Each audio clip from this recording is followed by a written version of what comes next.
हृदय की बात कह रहा हूं। आज हाथ जोड़ के प्यार से, शासन से, हर तरह से आपको भगवान प्रेरित करके निकाल रहे हैं। इस दलदल से निकल चलो।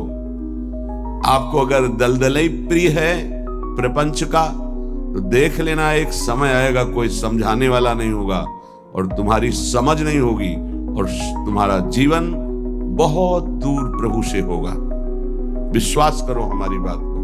अभी अवसर है, निकल चलो। अभी तुम्हें हरि गुरु की बातें अच्छी नहीं लगती, अभी तुम्हें हरि गुरु का प्यार नहीं समझ में आ रहा, तुम्हें ऐसा लगता है कोई हमारे शरीर का प्यार करे तो वो हमारा प्यारा, इंद्रियों का दुलार करे सो हमारा प्यारा, हमारे मन के अनुकूल चलने वाला मिले, तो सच्ची मानिए सारी बातें हरि से पूर्ण होती है।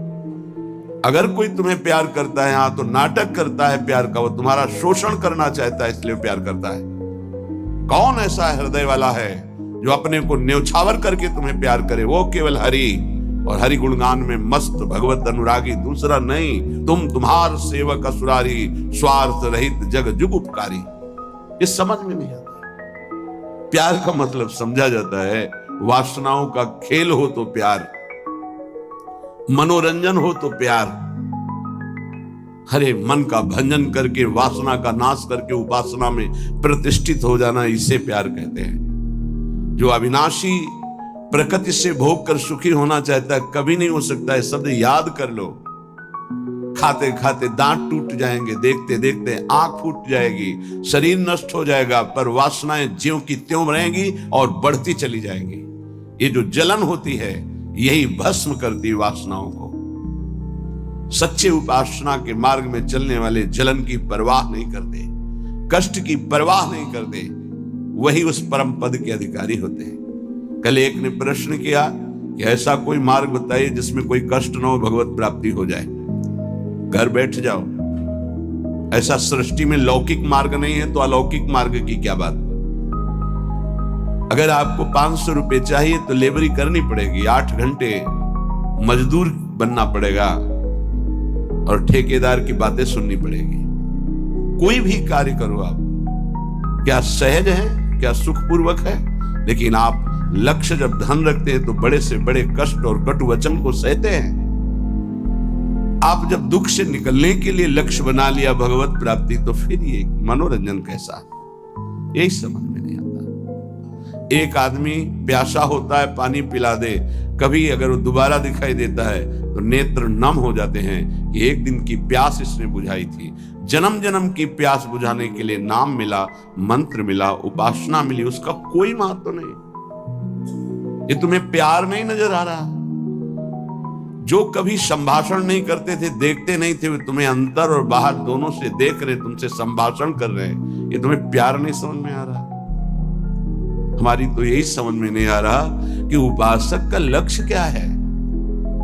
अगर लक्ष्य नहीं है तो तुम्हें कोई भी बदल नहीं सकता, और लक्ष्य है तो तुम्हें कोई बदल नहीं सकता। दोनों बातें समझ लो। लक्ष्य नहीं है तो तुम्हें परमार्थी कोई नहीं बना सकता, और लक्ष्य है तो तुमको कोई स्वार्थी नहीं बना सकता।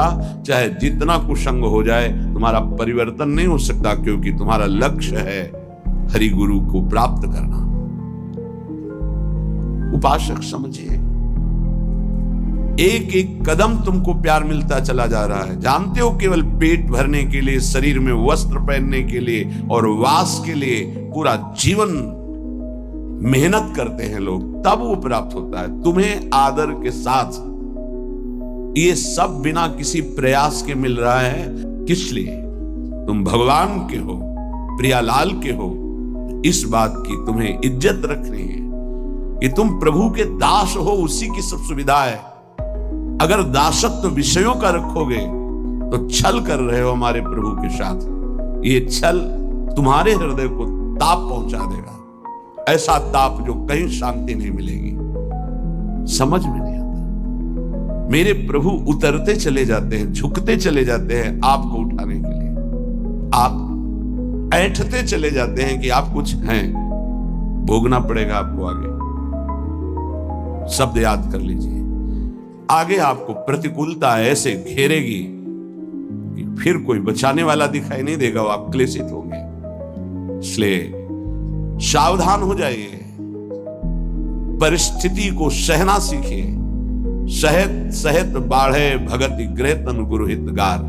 जो सहनशील है वही महात्मा होता है, जो सहनशील है वही प्रेम रस का अधिकारी बनता है, जो सहनशील है वही प्रियाजू का कृपा पात्र बनता है। प्रियाजू कृपा पे कृपा करती चली जा रही, संसार समुद्र से निकाल करके अपने महल में रखकर अद्भुत सुख दे रही। यहां जानते हो भजन का स्वरूप क्या है?